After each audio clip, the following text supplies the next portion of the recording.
ಮೊನ್ನೆ ಶನಿವಾರ ನಮ್ಮ ಸಾರಿಗೆ ಸಚಿವರು ಬಸ್ಗಳಲ್ಲಿ ಪ್ರಯಾಣ ಮಾಡಿ ಅಲ್ಲಿ ರಿಯಾಲಿಟಿ ಚೆಕ್ ಅಂತ ವರದಿ ಆಗ್ತಾ ಇದೆ. ಆದರೆ ನಾವು ಅದನ್ನು ರಿಯಾಲಿಟಿ ಚೆಕ್ ಅಂತ ಹೇಳೋಕ್ಕೆ ಸಾಧ್ಯ ಇಲ್ಲ. ಅದೇನು ಮಾಡಿದ್ದಾರೆ, ಮಾಸ್ಕ್ ಹಾಕ್ಕೊಂಡು 2 ಬಸ್ಗಳಲ್ಲಿ ಪ್ರಯಾಣ ಮಾಡಿದಾಗ ಒಂದು ಬಸ್ಸಲ್ಲಿ 100 ರೂಪಾಯಿ ಕೊಟ್ಟಿದ್ದಾರೆ ಕಂಡಕ್ಟ್ರಿಗೆ, 2 ಟಿಕೆಟ್ ಕೊಡಿ ಅಂತ. ಆಗ ಕಂಡಕ್ಟ್ರು ತಮ್ಮ ಬ್ಯಾಗ್ ತೋರಿಸ್ಬಿಟ್ಟು ನನ್ನ ಹತ್ರ ಚೇಂಜ್ ಇಲ್ಲ ಅಂತ ಹೇಳಿದ್ದಾರೆ. ಅದಕ್ಕೆ ಅವರು ಇಲ್ಲ, ನನ್ನ ಹತ್ರ ಚೇಂಜ್ ಇಲ್ಲ ಅಂತೇನೋ ಹೇಳ್ದಂಗಿದೆ. ಅದಕ್ಕೆ ಇವರು ನೋಡಿ, ನನ್ನ ಹತ್ರ ಚೇಂಜ್ ಇಲ್ಲದೆ ಹೋದರೆ ಇಳೀರಿ ಬಸ್ಸಿಂದ ಅಂತ ಹೇಳಿದ್ದಾರೆ.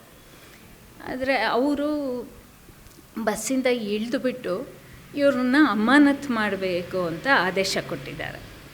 ಇಲ್ಲಿ ಒಂದು ಪ್ರಶ್ನೆ ಉದ್ಭವ ಆಗೋದು, 100 ರೂಪಾಯಿ ಕೊಟ್ಟು 2 ಟಿಕೆಟ್ ಕೊಡೋದು ಅಂತಂದರೆ ಯಾವ ಕಂಡಕ್ಟರ್ ಹತ್ರ ಚೇಂಜ್ ಇರುತ್ತೆ ಇವತ್ತು ಅಂತ. ಬರೀ ಕಂಡಕ್ಟರ್ಗಳೆಲ್ಲ ಹತ್ರ ಮಾತ್ರ ಅಲ್ಲ, ಯಾರ ಹತ್ರನೂ ಇವತ್ತು ಚೇಂಜಿಗೆ ಬರ ಇದೆ. ಆಮೇಲೆ ಇವತ್ತು ನಮ್ಮ ಬಸ್ಗಳಲ್ಲೇ ಚಿಲ್ಲರೆ ಕೊಟ್ಟು ಸಹಕರಿಸಿ ಅಂತ ಬೋರ್ಡ್ ಹಾಕಿರ್ತಾರೆ. ಇಲ್ಲಂತಂದರೆ UPI QR ಕೋಡ್ ಹಾಕಿ ಇದನ್ನು ಉಪಯೋಗಿಸಿ ಅಂತ ಹಾಕಿರ್ತಾರೆ. ಇವರು ನಮ್ಮ ಸಾರಿಗೆ ಸಚಿವರು ಯಾಕೆ 100 ರೂಪಾಯಿ ಕೊಟ್ಟು 2 ಟಿಕೆಟ್ ಕೊಡಿ ಅಂತ ಕೇಳಿದ್ರು ಅನ್ನೋದು ಮೊದಲನೇ ಪ್ರಶ್ನೆ.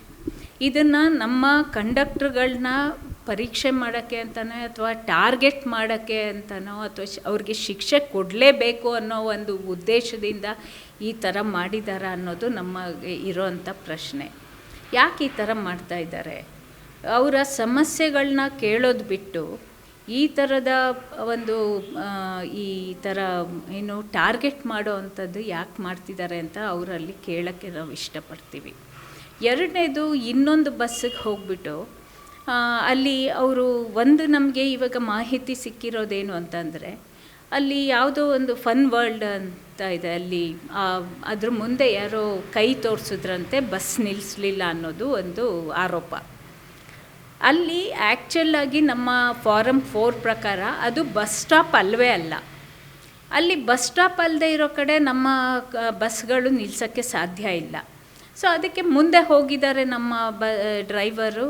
ಅದಕ್ಕೆ ಅಲ್ಲಿ ಮುಂದಿನ ಜಂಕ್ಷನ್ನಲ್ಲಿ ಅಲ್ಲಿ ಇದು ಸಿಗ್ನಲ್ನಲ್ಲಿ ನಿಲ್ಲಿಸಿ ಇವರ ಕಾರು ಈ ಬಸ್ಸನ್ನು ನಿಲ್ಲಿಸಿ, ನೀವು ಅಲ್ಲಿ ಯಾಕೆ ಜನ ಕೈ ತೋರಿಸಿದ್ರು ನೀವು ನಿಲ್ಲಿಸಿಲ್ಲ ಅಂತ ಹೇಳಿ ಇವ್ರ ಮೇಲೆ ರೇಗಾಡಿ ಅವ್ರ ಮೇಲೂ ಆ್ಯಕ್ಷನ್ ತಗೊಳ್ಳೋಕ್ಕೆ ಹೇಳಿದ್ದಾರೆ.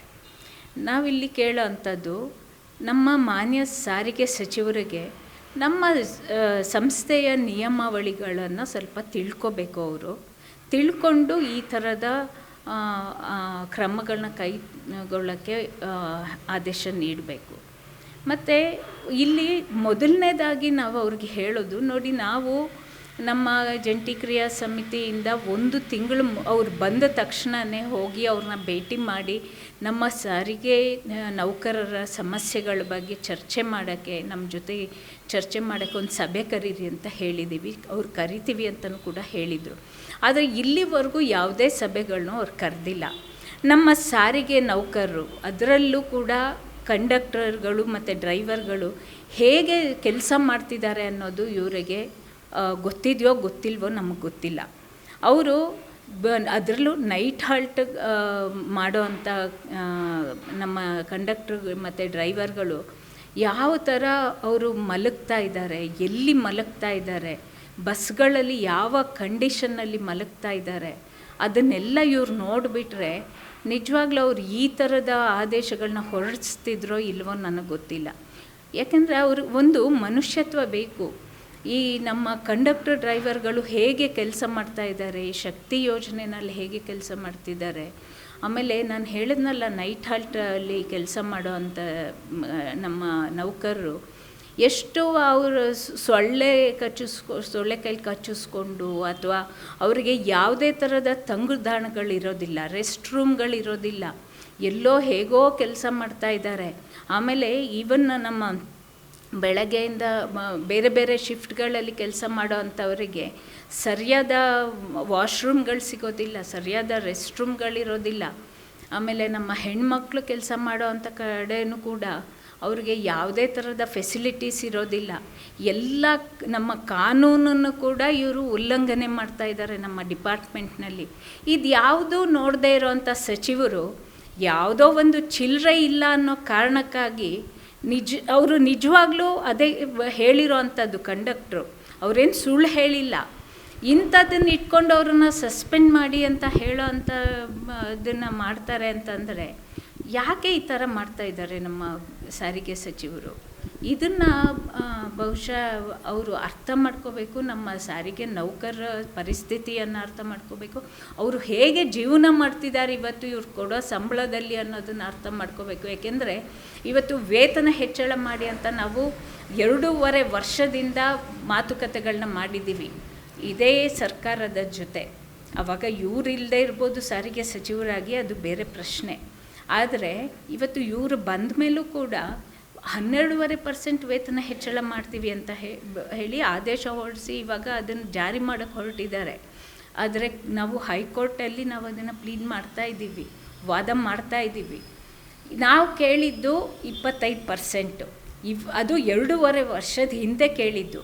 ಇವತ್ತು ಎಲ್ಲ ಬೆಲೆಗಳು ಏರಿಕೆ ಆಗಿದೆ. ಇವತ್ತು ಇವರು ಪ್ರಯಾಣ ದರವನ್ನು ಕೂಡ ಏರಿಕೆ ಮಾಡೋಕ್ಕೆ ಹೊರಟಿದ್ದಾರೆ. ಆದರೆ ನಮ್ಮ ಸಾರಿಗೆ ನೌಕರರ ವೇತನ ಮಾತ್ರ 12.5%ಗಿಂತ ಜಾಸ್ತಿ ಹೆಚ್ಚಳ ಮಾಡೋಕ್ಕೆ ಹೋಗ್ತಾ ಇಲ್ಲ ಇವರು. ನಮ್ಮ ಜನ ಹೇಗೆ ಬದುಕಬೇಕು? ಅವರು ಇವತ್ತು ಬಾಡಿಗೆ ಕಟ್ಟಬೇಕು, ಬಾಡಿಗೆ ಹೆಚ್ಚಳ ಆಗ್ತಾ ಇದೆ. ಇವತ್ತು ಸ್ಕೂಲ್ ಫೀಸ್ಗಳು ಹೆಚ್ಚಳ ಆಗ್ತಾ ಇದೆ, ಪ್ರತಿಯೊಂದು ಹೆಚ್ಚಳ ಆಗ್ತಿದೆ. ಆದರೆ ನಮ್ಮ ನೌಕರರ ವೇತನ ಮಾತ್ರ ಹೆಚ್ಚಳ ಆಗ್ತಿಲ್ಲ ಅಂತಂದರೆ ಇವರು ಒಂದು ಇದನ್ನು ತೋರಿಸ್ತಾರೆ, ಏನು ಪೋಸ್ಟರ್ಗಳು ಹಾಕ್ತಾ ಇದ್ದಾರೆ. ಇವತ್ತು ನಾವು ಇಷ್ಟು ವೇತನ ಹೆಚ್ಚಳ ಮಾಡಿದ್ದೀವಿ, ಅದರಿಂದ 1 ಲಕ್ಷದ ತನಕ ಇದು ಸಂಬಳ ಜಾಸ್ತಿ ಆಗ್ತಾ ಇದೆ ಅಂತ. ಯಾವ ನೌಕರರಿಗೂ 1 ಲಕ್ಷ ವೇತನ ಹೆಚ್ಚಳ ಆಗ್ತಾ ಇಲ್ಲ. ಅದು ಯಾರಿಗೂ ಅಧಿಕಾರಿಗಳಿಗಾಗ್ತಿರ್ಬೋದು, ಆದರೆ ನಮ್ಮ ಕಾರ್ಮಿಕರ ಮಟ್ಟದಲ್ಲಿ ಆ ಥರದ ಹೆಚ್ಚಳ ಆಗ್ತಾ ಇಲ್ಲ. ನಾವು ಹೇಳೋದು ನಮ್ಮ ಮಾನ್ಯ ಸಾರಿಗೆ ಸಚಿವರಿಗೆ, ನೀವು ದಯವಿಟ್ಟು ಪ್ರಯಾಣಿಕರನ್ನು ಗಮನದಲ್ಲಿ ಇಟ್ಕೊಂಡ್ರೂ ಕೂಡ ಎಷ್ಟೋ ಬಸ್ಗಳು ಸೋರ್ತಾ ಇವೆ, ಅದನ್ನು ನೀವು ಗಮನಿಸಿ. ನಾವು ಸ್ಲೀಪರ್ ಬಸ್ಗಳು ಅಂತ ಹೇಳ್ತೀವಿ, ಅದು ನಾನ್ ಎ ಸಿ ಸ್ಲೀಪರ್ ಬಸ್ಗಳಂದರೂ ಕೂಡ ಅದು ಕಿಟಕಿ ಎಲ್ಲ ಓಪನ್ ಆಗಿರುತ್ತೆ, ಅದು ಎ ಸಿ ಸ್ಲೀಪರ್ ಬಸ್ ಆಗಿಬಿಟ್ಟಿರುತ್ತೆ. ಅದು ಮಲ್ಕೊಂಡ್ರೂ ಕೂಡ ಅದು ಒಂಥರ ಗಾಳಿ ಬರ್ತಾ ಇರುತ್ತೆ.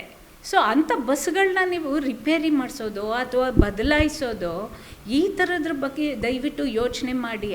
ಅದು ಬಿಟ್ಟು ನಮ್ಮ ಕಾರ್ಮಿಕರಿಗೆ ಕೆಲಸ ಪ್ರಾಮಾಣಿಕವಾಗಿ ಮತ್ತು ನಿಯತ್ತಾಗಿ ತಮ್ಮ ಫ್ಯಾಮಿಲಿಗಳನ್ನೆಲ್ಲ ಬಿಟ್ಟು, ತಮ್ಮ ಕುಟುಂಬಗಳನ್ನೆಲ್ಲ ಬಿಟ್ಟು ಬಂದು ಹಗಲಿರುಳು ಕೆಲಸ ಮಾಡ್ತಾ ಇರೋವಂಥವ್ರು, ಆಮೇಲೆ ಅವರ ಜೀವವನ್ನು ಒತ್ತೆ ಇಟ್ಟು ಬಂದು ಇಲ್ಲಿ ಒಂದು ಸಲ ಅವರು ಬಸ್ ಹತ್ತಿದ್ರೆ ಮತ್ತೆ ವಾಪಸ್ ಇಳಿತಾರೆ ಇಲ್ವಾ ಅನ್ನೋದು ಅವ್ರಿಗೆ ಗ್ಯಾರಂಟಿ ಇರಲ್ಲ, ಅವ್ರ ಕುಟುಂಬಗಳಿಗೆ ಗ್ಯಾರಂಟಿ ಇರಲ್ಲ.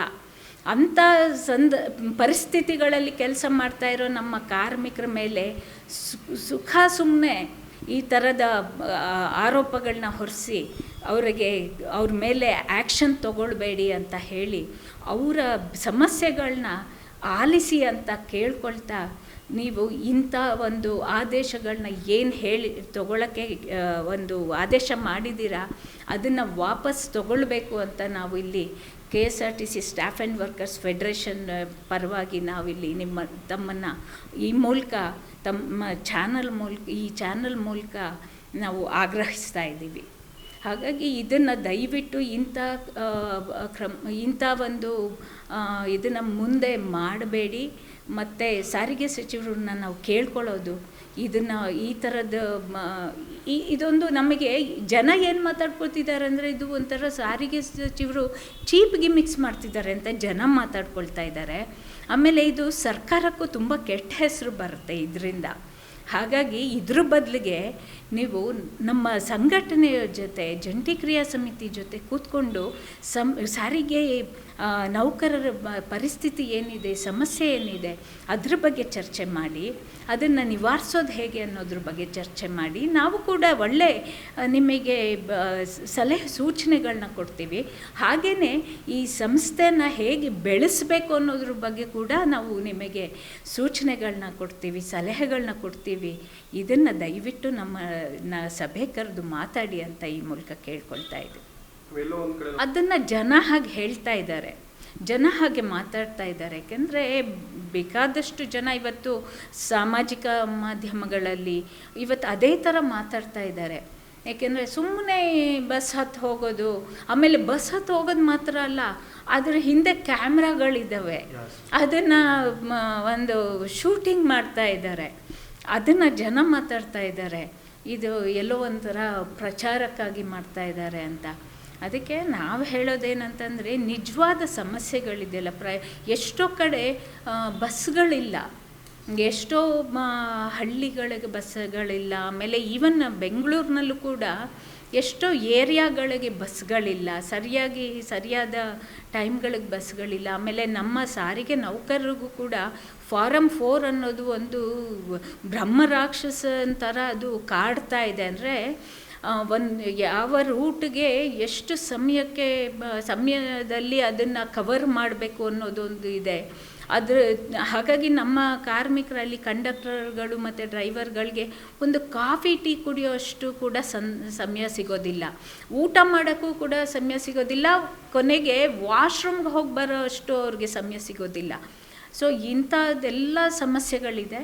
ಅದನ್ನು ಕೂತ್ಕೊಂಡು ನಾವು ಸೌಹಾರ್ದಯುತವಾಗಿ ಚರ್ಚೆ ಮಾಡೋಣ ಅಂತ ನಮ್ಮ ಸಾರಿಗೆ ಸಚಿವರಿಗೆ ನಾವು ಈ ಮೂಲಕ ಕೇಳ್ಕೊಳ್ತಾ ಇದ್ದೀವಿ.